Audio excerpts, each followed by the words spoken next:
Ce samedi, j'ai prévu de faire un live sur la normalité. Donc, si tu regardes cette vidéo avant le live, je t'invite à nous rejoindre. Ce sera samedi à 11 h, heure de Guadeloupe. D'ailleurs, tous les samedis à 11 h, heure de Guadeloupe, je pense réaliser un live Instagram. Donc, pour les suivants, tu pourras toujours, tu viens quand tu veux en fait. Et pour les replays, ben, je te rappelle qu'en t'abonnant au groupe privé, le lien en description de la vidéo, en t'abonnant au groupe privé, tu auras accès à tous les replays des lives précédents. Cette semaine, j'aimerais parler de la normalité, j'aimerais moi parler de la normalité et du coup de la comparaison entre les uns et les autres, la comparaison entre nous. Doit-on se comparer? Évidemment, lorsqu'il s'agit de la comparaison, du fait de se comparer aux autres, ce qu'on répète de manière assez mécanique, c'est qu'il ne faut pas se comparer aux autres. Parce que la comparaison entraîne ci, entraîne ça, ben en fait, on est en train de faire l'amalgame entre l'acte de se comparer, donc la comparaison, et les émotions qui résultent de cette comparaison. D'ailleurs, dans la vidéo précédente, je parlais du coup du contrôle des émotions, du moins plutôt de la gestion des émotions. Est-ce qu'on est obligé de ressentir des émotions négatives à travers la comparaison? Et est-ce que vraiment la comparaison pose problème? Je reprends mon exemple préféré qui est celui des enfants. Les enfants, par mimétisme et surtout par observation et par comparaison, ils vont réussir à copier des comportements, donc ils vont observer ce que les adultes autour d'eux, du moins ce que les êtres humains autour d'eux feront, et par comparaison, ils arriveront à identifier ce qu'ils aimeraient faire, ce qu'ils aimeraient apprendre à faire. Ils vont débloquer ou du moins créer des circuits neuronaux qui leur permettront de réaliser certaines tâches. Dans les réglages par défaut du cerveau, eh bien, il n'y a pas lasser ses chaussures, faire la vaisselle, passer le balai, apprendre un cours par cœur. Il n'y a pas tout ça, ça ne fait pas partie des réglages par défaut du cerveau. Donc il faut observer les autres, se comparer aux autres pour savoir où on en est. La comparaison va permettre de savoir où on en est, ça nous permettra de nous évaluer et ensuite de pouvoir progresser parce on aura une base à laquelle, bien, du coup, se comparer. Donc c'est par comparaison aux autres qu'on arrivera à s'évaluer et également progresser. La comparaison, c'est une activité qui est présente dans énormément d'autres activités, dans beaucoup d'autres aspects, on utilise la comparaison. Ça peut être l'artiste qui ignore encore quel axe donner à son travail, il va observer les autres, il va se comparer aux autres. Si tu arrives à observer une qualité chez les autres, c'est que cette qualité est présente en toi, sauf que tu l'as peut-être pas encore assez développée. Pareil pour les défauts. Tu ne peux voir en les autres seulement le reflet de toi-même. Donc si ça te gêne chez les autres, c'est que ça te gêne aussi chez toi. Et c'est cette comparaison, en fait, c'est aussi cette observation des ressemblances et des différences qui te permettra de savoir quel axe donner à ton travail ou quel axe donner, en fait, à ta personnalité, par exemple. Puisqu'évidemment, la personnalité évolue. On n'est pas la même personne à 10 ans, à 20 ans, à 30 ans. Enfin, on n'est pas obligé d'être la même personne, en tout cas. On peut changer, on peut évoluer, comme on peut faire l'effort de rester la même personne. Bref, en tout cas, c'est en observant les autres, en se comparant, qu'on arrivera à isoler nos axes de travail. Évidemment, ça, c'est lorsqu'on parle des individus. Donc, sur le plan individuel, on peut parler de comparaison. Par contre, quand il s'agit du collectif, quand il s'agit d'une communauté, un groupe, un pays, eh bien là, on va mettre en place des normes. Comme on ne peut pas laisser tout le monde, en fait, se comparer, il faut clarifier le discours. Par exemple, qu'est-ce qui est beau? La beauté, c'est quoi? À quel moment on va mettre une définition à la beauté? Ce sera l'avis de la majorité qui permettra d'établir des critères de beauté, d'établir une norme sociale, afin d'avoir une base à laquelle tout le monde pourra se comparer. Et c'est justement sur l'aspect collectif que ça pose problème. Parce que sur le plan individuel, comme on peut dissocier déjà la comparaison des émotions qui résultent de la comparaison, on peut très bien se comparer en ayant des émotions positives. On peut très bien se comparer pour progresser, pour évoluer, pour aller plus loin, pour être une meilleure version de soi-même. À travers l'observation et la comparaison, on peut développer des émotions positives. Par contre, sur le plan collectif, là, ça commence à prendre une autre envergure et ça commence à avoir d'autres impacts. Et c'est évidemment là que je vais te parler de l'école. Le programme scolaire français, alors on part du principe que tout se passe bien, que les mecs, ils savent ce qu'ils disent, ils savent de quoi ils parlent. Je te rappelle que les professeurs ne décident pas des réformes du programme scolaire. Les professeurs subissent tout cela comme les élèves et comme les parents d'élèves. Donc partons du principe que les décideurs, ceux qui sont plus hauts et qui sont même pas sur le terrain et qui utilisent uniquement des données statistiques pour leurs décisions, partons du principe que ces personnes savent ce qu'elles font. Eh bien, ces personnes ont établi un programme scolaire en fonction du niveau du français moyen. Donc, on analyse la moyenne des enfants, la moyenne, du moins on analyse l'ensemble des Français et on prend la moyenne du niveau. Et on va harmoniser le programme en fonction de ce niveau moyen. Qu'est-ce que ça veut dire? Ça veut dire que l'élève qui a 20 sur 20 partout, l'élève qui a 20 de moyenne dans toutes les matières, il n'est pas surdoué. il est moyen. Il est simplement dans la moyenne parce que le programme a été défini en fonction de lui. Donc c'est normal qu'il ait 20 en théorie. Pourquoi en fait avoir 20? C'est pratiquement le Saint Graal, c'est pratiquement quelque chose que la plupart des enfants ne pensent même pas réussir à avoir un jour. Il y a la norme qui a été définie par les décideurs, il y a la norme de la société et il y a la norme également de la classe. La norme de la société, eh bien nous, lorsqu'on est sorti de l'école, on a continué de penser qu'avoir 20, c'était être super intelligent, qu'avoir 20, c'était le top du top. Être surdoué, du moins avoir 20, c'est être surdoué. Alors évidemment, quand tu es surdoué, tu es au-dessus de la moyenne. Donc c'est même logique que tu aies 20. Par contre, est-ce qu'avoir 20, c'est être surdoué? Évidemment non. Ça veut juste dire, encore une fois, que tu es dans la moyenne des Français, tu corresponds au programme moyen. Sauf que dans la classe, qu'est-ce qui se passe? Les enfants, comme ils sont habitués à entendre parler du 20 comme la note avisée, d'ailleurs, on ne propose pas aux enfants de maîtriser un programme, on leur propose de se rapprocher au maximum du 20. Donc, un enfant qui a 14, on lui dit qu'en travaillant un peu plus, il pourra se rapprocher du 20. Donc, on ne lui parle pas de cette histoire de niveau moyen, également de surdoué, etc. On lui dit simplement, il faut que tu te rapproches de 20. Donc, forcément, pour lui, 20, ça devient la limite. Ça devient, c'est comme un plafond de verre qu'il ne pourra jamais dépasser parce que c'est ça qu'il voit. Il ne voit pas ce qu'il y a après. Et c'est là qu'arrive cette transition où 20 est censé être la note minimale à viser, puisque c'est simplement être dans la moyenne. Donc pour aller un peu plus loin, pour être performant, pour avoir plus de chances, entre guillemets, que les autres de réussir socialement, de trouver un emploi, il faudrait qu'on ait plus que 20. Il faudrait qu'on soit au-dessus de la moyenne. Eh bien non, 20 devient la note maximale. 20 devient en fait la note qu'il faut absolument viser, mais qu'on ne se sent pas capable de viser. Et en plus, qu'est-ce qui se passe dans la classe? C'est que si le premier de la classe, il a 14 de moyenne.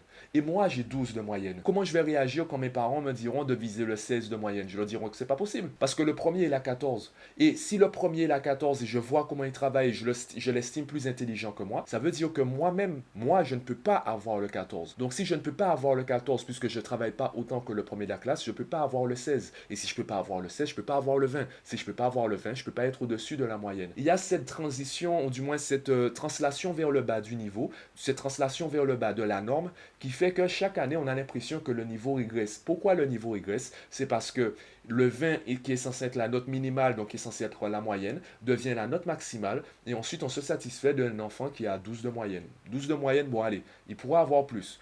Mais ça passe, on le fait passer l'année suivante. Sauf que avoir 12, ça veut dire que tu as 8 points en moins par rapport à la moyenne. Ça veut dire que tu as des lacunes, ça veut dire qu'il y a des choses que tu n'as pas encore maîtrisées. Mais tout cela, comme on se compare de la mauvaise façon et aux mauvaises personnes, eh bien on se dit, ça va. Je pense que tu as remarqué que quand il s'agit de l'école, du programme scolaire, je suis assez passionné et je m'emporte vite dans mon discours et je n'avais pas prévu de dire tout ça. Et je vais garder le plan puisque je pense que ça reste intéressant et surtout pertinent. Pour revenir à la comparaison, eh bien, comme je viens de le dire dans ce fameux passage très passionné, le problème c'est surtout qu'on se compare de la mauvaise façon aux mauvaises personnes. Tu sais que j'aime parler du problème avant de parler de la solution. J'aime bien expliciter le problème avant de présenter des solutions. Donc, avant de présenter la solution, j'aimerais vraiment revenir sur ce problème qui est les mauvaises comparaisons dans le mauvais contexte avec les mauvaises personnes. Et le meilleur exemple, c'est, je pense que tu es au courant, tu connais les accords Toltec, même si tu n'as pas lu de livre, tu sais de quoi il s'agit. Et lorsqu'on parle des accords Toltec, on parle de l'attachement et également du détachement. En lisant les accords Toltec, l'erreur que j'ai faite, c'est que je cherchais le détachement ultime. Sauf que tu peux pas être tout le temps détaché. Tu vas forcément t'attacher à des choses parce que c'est aussi ça la vie, c'est des expériences. Tu vas forcément t'attacher à des gens. Et le livre Les 5 niveaux d'attachement m'a permis de comprendre que le problème, ce n'est pas l'attachement. Le problème, c'est de se perdre dans cet attachement. Si tu n'arrives pas à faire un travail sur toi, à prendre du recul et surtout à diminuer cet attachement, tu seras condamné à vivre les bons côtés, mais aussi les mauvais côtés de ce niveau d'attachement. Donc si tu t'attaches à une personne, si tu te compares aussi à cette personne, et que cette personne décide de changer, de partir, etc., ton monde va s'écrouler parce que tu t'es attaché à la personne et tu n'arrives plus à t'en détacher. Donc ce n'est pas le détachement qui est bon, c'est surtout la capacité à se détacher qui est bonne. Et c'est exactement comme ça que je travaille avec les adolescents. Je sais qu'ils se comparent. Donc je vais pas leur dire arrête de te comparer ou les autres ne sont pas toi, tu n'es pas les autres, etc. Je vais utiliser cette comparaison pour en faire quelque chose de positif et surtout diminuer leur dépendance à cette comparaison, diminuer également leur attachement. Par exemple, je leur demande, le premier de la classe, il est comment? Le premier de la classe, est-ce que c'est un élève qui travaille 23 heures par jour, qui est tout le temps exténué, qui est jamais satisfait, on a l'impression qu'il vit un enfer? Ou c'est quelqu'un qui, c'est un adolescent comme toi qui semble vivre sa vie. Il semble faire des choses que toi tu ne fais pas, mais sa vie reste assez correcte pour que tu puisses lui ressembler, pour que tu aies envie de lui ressembler. Comment est le premier dans ta classe? Si le premier de la classe, il est dans la première case, bon ok, ben on va pas se comparer à lui, parce qu'on n'a pas envie de vivre sa vie. Par contre, s'il est dans la deuxième case, si tu te rends compte que c'est un adolescent qui ne semble pas plus intelligent que toi, qui ne semble pas travailler vraiment plus que toi, et qui arrive à apporter plus de résultats que toi, regarde ce qu'il fait. Qu'est-ce que lui il fait que toi tu ne fais pas? Compare ton quotidien à son quotidien. Demande-lui aussi, demande-lui comment lui il travaille à la maison. Demande-lui qu'est-ce qu'il fait que toi tu ne fais pas pour savoir qu'est-ce que tu pourrais faire. Tu vas pas forcément faire exactement comme lui, tu vas pas tout faire comme lui. Par contre, ça te permettra d'avoir des indicateurs pour évaluer ton niveau actuel, évaluer ce que tu fais, ce que tu ne fais pas, ce que tu fais de bien, ce que tu fais pas forcément de bien, et ça te permettra de progresser. Ça te permettra de te propulser vers le haut parce que tu as déjà un modèle. Il y a quelqu'un qui te montre déjà comment faire. Tu le vois tous les jours, il est dans ta classe. Alors, il ou elle, évidemment. Donc, parle-lui, demande-lui, observe comment cette personne vit et puise dans son quotidien des choses qui pourraient t'aider dans ton quotidien. Et en faisant ce travail-là, on arrive à sélectionner les personnes à qui on veut se comparer, le contexte dans lequel on veut se comparer. Si la personne, je reprends cet exemple, hein, si le premier de la classe, ben en fait, il a de superbes résultats, mais on n'a pas envie de vivre sa vie, on va pas forcément tout copier. On va carrément pas se copier, on va pas carrément copier son quotidien, on va carrément pas se comparer à lui. Ça dépendra vraiment du contexte, ça dépendra vraiment des choses qu'on a envie d'avoir, des choses qu'on a envie de copier. C'est ce qui nous permettra d'harmoniser cette comparaison et ensuite c'est ce qui nous permettra, sur le plan collectif aussi, d'établir des normes. Sauf que les normes, il ne faut pas en dépendre. Et l'un des problèmes qu'on a à l'école, c'est que ça fait tellement longtemps qu'on est dépendant de l'école, qu'on est attaché à l'école, que, ben, vu le contexte actuel, on ne sait pas quoi faire. Tu imagines bien que durant le live et même durant cette vidéo, je vais pas révolutionner le système et supprimer la normalité. Je pense pas que le fait de poser des normes soit un vrai problème. Je pense que c'est surtout notre attachement, le fait qu'on se perde dans ces normes, le fait qu'on n'arrive pas à prendre du recul et qu'on voit forcément ça comme quelque chose de bien ou de mal. C'est ce qui fait que on a des problèmes et qu'on s'en sort pas à travers ces normes. Je prends l'exemple de l'école, encore une fois, c'est mon exemple favori. Il y a des gens qui essaient de révolutionner le système scolaire. Moi, je suis pas forcément dans cette approche parce que je n'ai ni la patience ni l'ambition pour le faire. Je sais que avec le système actuel, il y a des choses qu'on peut faire à la maison pour s'en sortir dans ce système. Même si le système n'est pas parfait, il y a des choses qu'on peut faire à la maison pour équilibrer les choses et pour s'en sortir. Et ça passe par la comparaison, ça passe par l'observation des autres, ça passe par également le recul concernant les normes. Il y a parfois, je dis aux parents, bon ben votre enfant, il n'aura pas de bonnes notes tout de suite, à vous de voir si c'est un problème ou pas. Parce qu'il y a des choses qu'il doit travailler en amont et pour l'instant, on doit mettre le travail scolaire sur pause. Mais comme l'école ne se met pas sur pause, il aura forcément des mauvaises notes au début parce qu'il n'a pas encore le niveau pour ce type de devoir. Si l'enfant a un niveau CM2 alors qu'il est déjà inscrit en 5e, ben c'est pas en 2 jours qu'il atteindra le niveau 5e. Donc il faut un certain temps pour le processus.